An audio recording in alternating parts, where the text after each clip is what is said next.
It's Wednesday, August 23rd. You're listening to Your Florida Daily.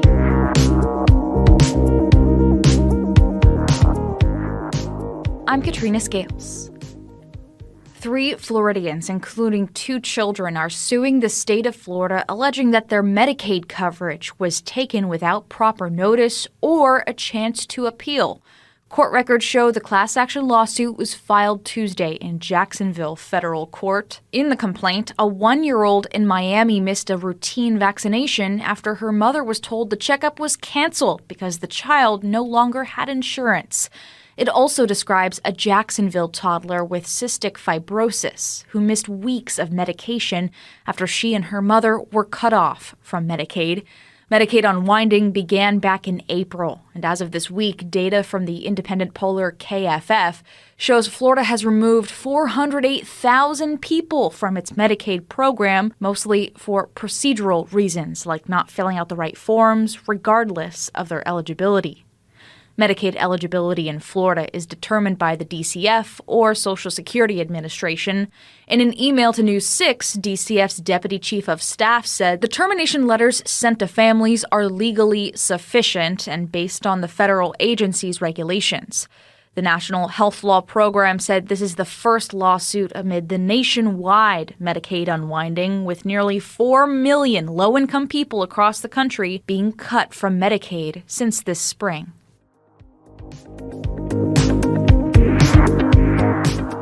A controversy in Flagler County after parents learn an elementary school had an assembly about low test scores, but only invited Black students.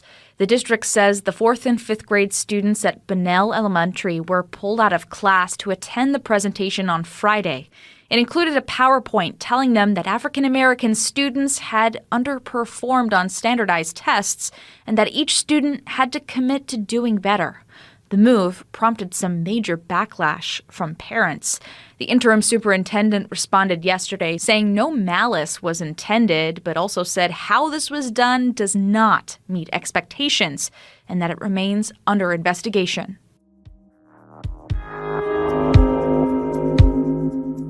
And SeaWorld is making changes to its park policy to help guests whose visit is interrupted by bad weather, even extreme heat. The whether or not assurance policy guarantees guests a free day at the park if weather impacts their experience. That includes if rides are closed for 60 minutes or more because of rain, or if the heat index reaches 110 or higher. Find these top stories along with breaking news, weather, and traffic all day on clickorlando.com. And now, a completely random Florida fact.